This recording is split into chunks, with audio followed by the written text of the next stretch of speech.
ओम नमः शिवाय गुरवे सच्चिदानंदमूर्तये निष्प्रपंचाय शांताय निरालंबाय तेजसे। हरिओम प्रभु जी। आज के इस अध्यात्म परिषद में आप सबका स्वागत है। अपरोक्षानुभूति और 24वां श्लोक चल रहा है। पहले मंगलाचरण का पाठ करेंगे, फिर श्लोक को समझने का प्रयास करेंगे। ओम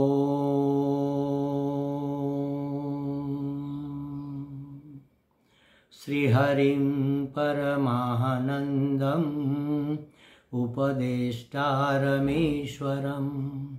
व्यापकं सर्वलोकानां कारणं तं नमाम्यहम्।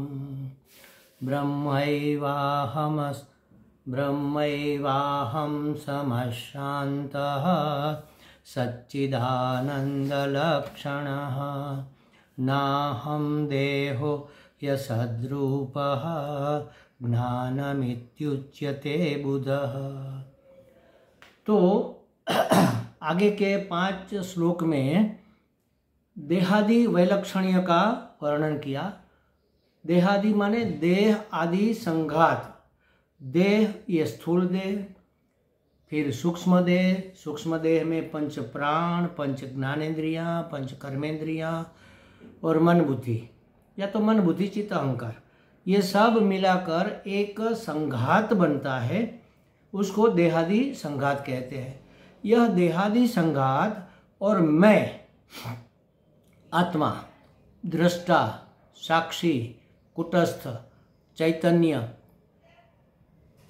दोनों कैसे भिन्न भिन्न लक्षण वाले हैं, विलक्षण कैसे है आत्मा से, यह देह आदि संघात कैसे विलक्षण है, इसकी चर्चा आगे के 5 श्लोकों में की गई कि ये देह अनित्य है, जड़ है, दृश्य है, जन्म मृत्यु आदि षड विकार से युक्त है, यह मेरा है, तो ये मैं नहीं हो सकता। और मैं कैसा है? देह अनित्य है, मैं नित्य है। देह दृश्य है, मैं दृष्टा हूँ। देह साक्ष्य है, मैं साक्षी हूँ। देह षड विकार युक्त है, मैं अविकारी हूँ। देह संघात रूप है, देहादि संघात है, और मैं निरअवयव हूँ। इस प्रकार से दोनों का वैलक्षण्य बताने के लिए पहले देह के लक्षण बताकर कहा कि ऐसा मैं नहीं हो सकता। बहुत से सूतर्क भी दिए गए, बहुत सी प्रक्रिया भी बताई गई, उपाय भी बताए गए देह को अपने से भिन्न जानने के लिए। अब आत्मा कैसा विलक्षण है देह से, ये आत्मा के लक्षण बताकर देह से उसकी भिन्नता प्रतिपादित 5 श्लोकों में कर रहे हैं। उसमें पहला श्लोक ये 24वां है।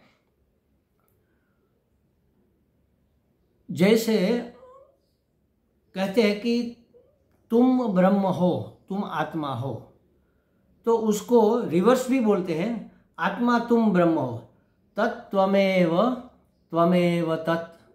तत् मतलब वह परमात्मा, त्वम माने तुम, एव ही हो, वह परमात्मा तुम ही हो। फिर कहा तत्त्वमेव त्वमेव तत्, तुम वही परमात्मा हो। दोनों तरफ से, ताकि सभी संशयों का निवारण हो जाए। वह परमात्मा मैं हूँ और मैं ही वह परमात्मा हूँ, ऐसा कहने से कोई संशय फिर बचता नहीं है। और आत्मा बुद्धि दृढ़ हो जाती है, परमात्मा बुद्धि दृढ़ हो जाती है, माने ब्रह्मात्मा ऐक्य का प्रतिपादन हो जाता है। इसलिए कहा तत्त्वमेव त्वमेव तत्। इसी प्रकार यहाँ पर पहले देह कैसे विलक्षण है आत्मा से, माने कि आत्मा से देह के लक्षण कैसे विपरीत है, अलग है, ये बताया। और अब बताते हैं कि आत्मा कैसे देह से विलक्षण है। तो इसमें कहा कि ब्रह्मैवाहं समः शान्तः सच्चिदानंद लक्षणः। समः शान्तः सच्चिदानंद लक्षणः। देखो, सम माने समान, सब जगह समान, एक रस, सम माने एक रस।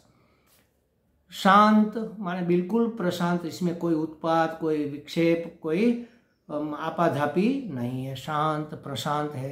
तो शांत है तो संतुष्ट भी है। और सच्चिदानंद है, सत्य चित्त आनंद रूप लक्षण वाला जो है वह मैं या तो वह आत्मा ब्रह्म एव अहम, ऐसा ब्रह्म ही मैं हूँ, ऐसा ब्रह्म मैं ही हूँ। माने मैं कैसा हूँ? सम हूँ, शांत हूँ और सच्चिदानंद स्वरूप हूँ। देह ऐसा नहीं है, देह सम नहीं है, विषम है। कहीं इधर हाथ निकला हुआ है, कहीं उधर पाँव निकला हुआ है, कहीं उधर मुंह निकला हुआ है। सम बिल्कुल जैसे राउंड शेप होता है उसको सम भी कहते हैं। तो ऐसा बिना किसी विषमता वाला देह में नहीं हूँ। शांत मैं हूँ, देह तो शांत रह ही नहीं सकता, क्षण भर भी शांत नहीं रहता। अगर बाहर से शांत दिखता है तो भी अंदर अंदर प्रक्रिया चलती रहती है। हर 7 वर्ष में शरीर के पूरे सेल बदल जाते हैं। जन्मा है तब से मरने की प्रक्रिया शुरू हो गई है। तो ये उत्पात युक्त है। मैं शांत हूँ और सच्चिदानंद स्वरूप हूँ। सत्य हूँ माने त्रिकाल अबाधित हूँ, चित्त हूँ माने ज्ञान स्वरूप हूँ और आनंद स्वरूप हूँ, दुख आदि क्लेशों से मुक्त हूँ।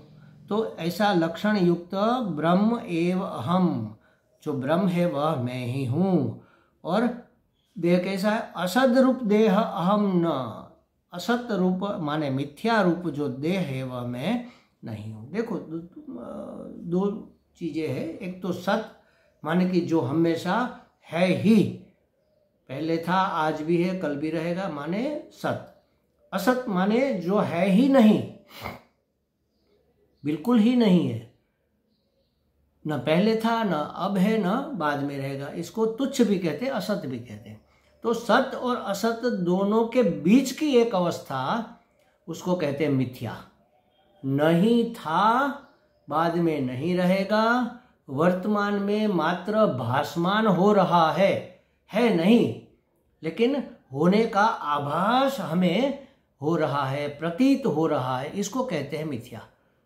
जो जैसा जहां नहीं है उसको वहां वैसा देखना या जानना या समझना, उसको कहते हैं मिथ्या। तो यह देह कैसा है? मिथ्या है। यहाँ का असत है माने कि पहले था नहीं, अब भी नहीं है, बाद में भी नहीं रहेगा, लेकिन हमें अनुभव हो रहा है, तो यह मिथ्या है। तो आत्मा सत है और देह असत है, माने कि पहले नहीं था, बाद में नहीं रहेगा। तो वर्तमाने अपि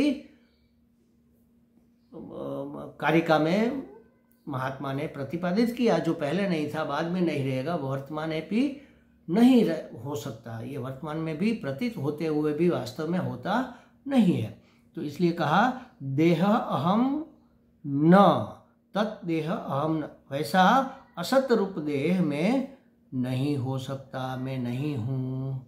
जो मिथ्या है, मिथ्या रूप देह वह मैं नहीं हूँ। तत् ज्ञानम अस्ति इति बुद्धौ उच्यते, वही ज्ञान है, ऐसा जानना यही ज्ञान है, ऐसा ज्ञानी जन कहते हैं। अब इसकी थोड़ी चर्चा तो हुई थी, अब एक एक मुद्दा को लेकर देखते हैं। देखो, ज्ञान मित्युच्यते बुद्धः, बुद्धिमान लोग ज्ञान को ज्ञान तब मानते हैं जब वह ज्ञान असीम हो, कालातीत हो, देशातीत हो, द्रव्यातीत तत्व का ज्ञान होता है, तब वह ज्ञान माना जाता है। अभी हमें पहले, जैसे समझो पहले हमें पता नहीं था, हम मानते थे कि सूर्य उगता है, गति करता है, मध्याह्न में आता है, फिर पश्चिम को जाकर अस्त हो जाता है। लेकिन विज्ञान ने सिद्ध किया कि सूर्य नहीं उगता, सूर्य घूमता भी नहीं, घूमती है पृथ्वी सूर्य के आसपास। तो जब हम जहाँ है वह पार्ट, वह भाग सूर्य के सामने आएगा तो सूर्योदय माना जाएगा। हमें लगता है कि सूर्य उदित हुआ, आगे बढ़ रहा है, वास्तव में सूर्य पूर्व से पश्चिम की ओर गति नहीं कर रहा, पृथ्वी ही पश्चिम से पूर्व की ओर गति कर रही है। तो पहले जो ज्ञान था कि पृथ्वी सपाट है, फिर विज्ञान ने देखा, खोजा और पता चला कि पृथ्वी तो गोल है। तो जो ज्ञान त्रिकाल अबाधित नहीं होता वह ज्ञान मिथ्या ज्ञान होता है। वह ज्ञान नहीं मानते। कौन नहीं मानते? बुद्धिमान पुरुष जो है, जो ज्ञानी महात्मा है, जो ज्ञानी पुरुष है, जो विद्वान है, वह ऐसे ज्ञान को ज्ञान नहीं मानते जो नित्य न हो, जो सत्य न हो। जो नित्य माने काल से भी अतीत, किसी काल मर्यादा में नहीं, किसी देश माने स्थान की मर्यादा में ना हो, किसी द्रव्य वस्तु की मर्यादा में ना हो, असीम हो। असीम तत्व का ज्ञान ही ज्ञान माना जाएगा, ऐसा विद्वानों का मत है। विद्वान जन ज्ञान उसे कहते हैं जहाँ ज्ञान से भिन्न अन्य वस्तु की कोई सत्ता ही नहीं रहती। देखो, ज्ञान ही ज्ञान। आज विज्ञान ने भी खोज की है। एक कण उठाया, किसी वस्तु का एक कण उठाया, मिट्टी का बोलो चाहे किसी तांबे पीतल किसी का भी, एक कण उठाया, उसको तोड़ा तो अणु बना। कई अणु को मिलाकर एक कण बनता है तो अणु बना। अणु को तोड़ा तो परमाणु बना, माने इलेक्ट्रॉन, न्यूट्रॉन, प्रोटॉन। अब उसको तोड़ने का कोई उपाय नहीं रहा। उसको तोड़ने गए तो क्या रहा? सिर्फ ऊर्जा, सिर्फ ऊर्जा रही, माने प्रकाश, ओनली लाइट, या तो ऊर्जा कह लो, वही रहा। तो विज्ञान ने भी सिद्ध किया है कि उसी की मात्र सत्ता है, वही स्थूलीकरण होकर हमें कण के रूप में, और कण मिलाकर पत्थर के रूप में, मिट्टी के रूप में, और मिट्टी से, पानी से, जल से, अग्नि से, वायु से, सब मिलाकर ये पूरी सृष्टि बनी। जब हम उसका विश्लेषण करते हैं, विघटन करते हैं, तो हमें पता चलता है कि ऊर्जा मात्र है। ऊर्जा माने भान, ज्ञान, प्रकाश कह लो। तो जो ज्ञान से भिन्न है, उसकी सत्ता ही नहीं है, उसको विद्वान लोग ज्ञान मानते हैं, उसको ज्ञान कहते हैं। वह परिच्छेद सामान्य के अत्यंत अभाव से उपलक्षित प्रत्यक्ष चैतन्याभिन्न तत्व का ज्ञान है। माने परिच्छेद सामान्य अत्यंत अभाव माने कोई मर्यादा, परिच्छेद माने मर्यादा, मर्यादा से रहित जो है, मर्यादा से रहित का उपलक्षण जो है, ऐसा प्रत्यक्ष चैतन्य मेरे अंदर, मैं जो चेतन हूँ उसको कहते हैं प्रत्यक्ष चैतन्य। इससे अभिन्न जो तत्व है वह ज्ञान है। माने मैं ज्ञान, मैं ही ज्ञान स्वरूप हूँ।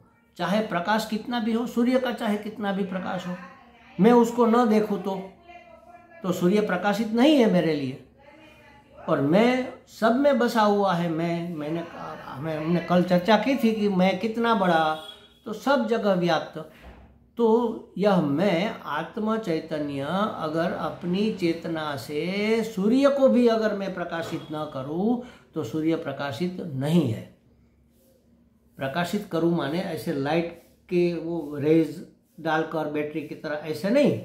प्रकाशित करूं माने उसका अवबोधन न करूं, उसको अभिव्यक्त न करूं, उसको न जानूं, तो सूर्य भी नहीं है। तो कहते हैं कि जो परिच्छिन्नता से रहित है, ऐसा जिसका उपलक्षण है, ऐसा प्रत्यक्ष चैतन्य, माने यहाँ पर बसा हुआ चैतन्य मात्र नहीं, यह प्रत्यक्ष चैतन्य अनंत चैतन्य है। तो वह तत्व हम जिसको जान ले उसको ज्ञान कहते हैं। ब्रह्मैवाहम, वह ब्रह्म मैं ही हूँ। ऐसा प्रत्यक्ष चैतन्य जो मैं अनुभव कर रहा हूँ, वह अनंत चैतन्य ब्रह्म मैं हूँ। तो संतों ने कहा था, जैसे जन्म जीवन का सत्य है, वैसे ही मृत्यु भी जीवन का सत्य है। जैसे जागृत, स्वप्न और सुषुप्ति जीवन की अवस्थाएं हैं, वैसे ही मृत्यु भी जीवन की एक अवस्था है। जब तुम सो जाने से नहीं डरते तो मरने से क्यों डरते हो? जैसे सोकर हम जागते हैं, सोकर उठ जाते हैं, जाग जाते हैं, तो संसार ज्यों का त्यों मिलता है। वैसे ही मृत्यु के बाद जब उठेंगे, माने नया जन्म लेंगे, तब संसार ज्यों का त्यों हमें मिलेगा। तो फिर मृत्यु से डरने का कोई कारण नहीं है। ये एक अवस्था, जैसे बचपन एक अवस्था थी ये शरीर की, वो गया, हम तो है, हम बिल्कुल कम नहीं हुए। जवानी आई शरीर की, तब भी हम थे। जवानी गई, हम नहीं गए। हम तो वही है, वैसे के वैसे है, जरा भी कम नहीं हुए। फिर प्रौढ़ अवस्था आई, पुख्त प्रौढ़ अवस्था में भी हम थे, प्रौढ़ावस्था भी गई, अब वृद्धावस्था आ गई तो है। अब ये वृद्धावस्था जाएगी माने मृत्यु आएगी, तब हम अब तक जो नहीं गया वह तब कैसे जाएगा, तब भी वह रहेगा। और तब नया जन्म लेने के बाद संसार तो वैसा का वैसा, जाग कर उठने के बाद हमें जैसा दिखता है वैसा का वैसा दिखेगा। मगर इस बात पर विश्वास कहाँ होता है, नहीं होता। इसलिए मृत्यु का हमें भय लगता है। जो ये बात जान ले कि ये मृत्यु जन्म ये सब एक अवस्था है, षड विकार है, अस्ति जायते वर्धते विपरिणमते अपक्षीयते विनश्यते, ये सब अवस्थाएं हैं। अवस्थाएं बदलती है, मैं तो वही का वही रहता हूँ। तो जैसे जल की अवस्था होती है ना, जल है, द्रव है, प्रवाहित है, फिर उसको घनीभूत हो गया तो बर्फ हो गया, बर्फ पिघला तो जल हो गया, जल को उबाला तो बाष्प बन गया, बाष्प बिखर गई तो वायु बन गया। तो एक ही जल भेज के रूप में, सीलन कह लो, वायु कह लो, वायु के रूप में भी वही रहा है, भाप के रूप में। फिर वह घनीभूत होकर जल की बूंदें बनती है, बारिश बनती है, बरसता है तो जल इकट्ठा होकर समुद्र बन जाता है, तब प्रवाहित होता है। फिर वही समुद्र का पानी कहीं कहीं उत्तर ध्रुव दक्षिण ध्रुव में जमकर बर्फ बन जाता है, पानी के अंदर तैरता रहता है। तैरता हुआ बर्फ भी वास्तव में पानी ही है, और समुद्र के पानी से वह अलग नहीं है, वही है, लेकिन घनीभूत होने से उसकी एक सीमा बन गई, परिच्छिन्नता बन गई। अब एक बर्फ का पहाड़ दूसरे बर्फ के पहाड़ से बात करता है कि अरे तुम तो कितने बड़े हो और मैं तो इतना छोटा सा हूँ, तुम्हारे अंदर कितनी प्रॉपर्टीज़ है, मेरे अंदर तो इतनी है नहीं, मैं तो बेचारा हूँ, अपूर्ण हूँ, आधा हूँ, अधूरा हूँ। दोनों बेवकूफ़ी कर रहे हैं। जो बड़प्पन दिखा रहा है, जो छुटपन दिखा रहा है, जो लघुता ग्रंथि से पीड़ित है, जो गुरुता ग्रंथि से पीड़ित है, दोनों बेवकूफ़ी कर रहे हैं, क्योंकि दोनों बर्फ वास्तव में है ही नहीं, वास्तव में जमा हुआ घनीभूत हो गया पानी है। तो उसी तरह हमारी अवस्थाएं चाहे कोई भी हो, बर्फ बन जाए, चाहे पानी पिघल कर बन जाए, चाहे भाप बन जाए, कोई भी अवस्था हमारी हो, बचपन हो, जवानी हो, वृद्धावस्था हो, जन्म हो, मृत्यु हो, हम तो वही के वही है, परिच्छिन्न बिल्कुल नहीं है। हमने मान लिया है कि ये परिच्छिन्न मान लेना, परिच्छिन्नता ही संसार है। तो मगर इस बात पर हमें विश्वास नहीं होता, इसलिए मृत्यु का हमें भय रहता है। तो किसी महात्मा ने कहा कि भाई, जीवन की धारा में मृत्यु एक अनिवार्य घटना है, शरीर की मृत्यु को रोकना अपने हाथ में नहीं है, जो जन्मा है वह मरेगा ही।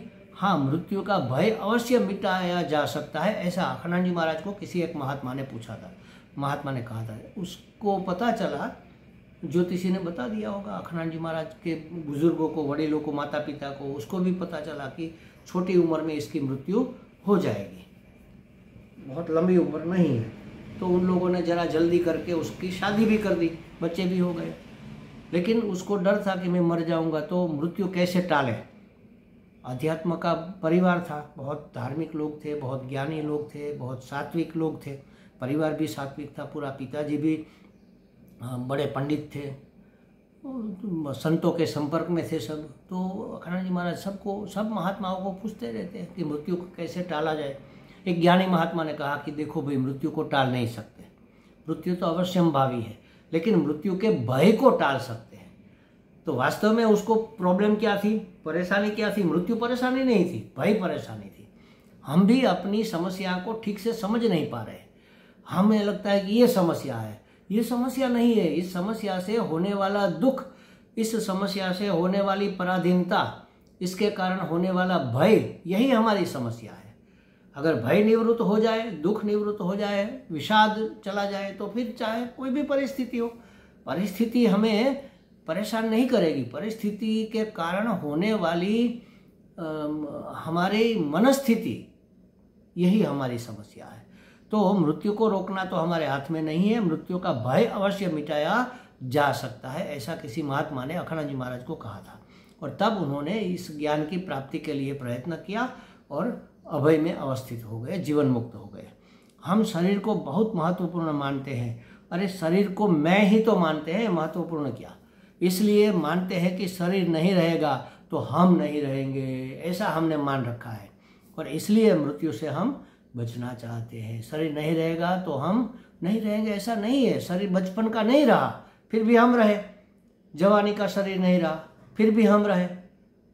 शरीर के जाने से हमारा आने जाने का कोई संबंध नहीं है। तो मृत्यु से इसलिए बचना चाहते हैं कि हम ऐसा मानते हैं कि ये शरीर नहीं रहेगा तो हम भी नहीं रहेंगे। शरीर का मोह छोड़ दे तो मृत्यु से डरने का कोई कारण नहीं है। तो ये मैं कैसे शरीर आदि संघात से विलक्षण हूँ, कैसे मर्यादा परिच्छिन्नता से भिन्न हूँ, इसके बारे में ये चर्चा चल रही है। इसकी चर्चा और आगे भी करेंगे। ओम पूर्णमदः पूर्णमिदं पूर्णात् पूर्णमुदच्यते पूर्णस्य पूर्णमादाय पूर्णमेवावशिष्यते। ओम शांति शांति शांति। हरि ओम। श्री गुरुभ्यो नमः। हरि ओम।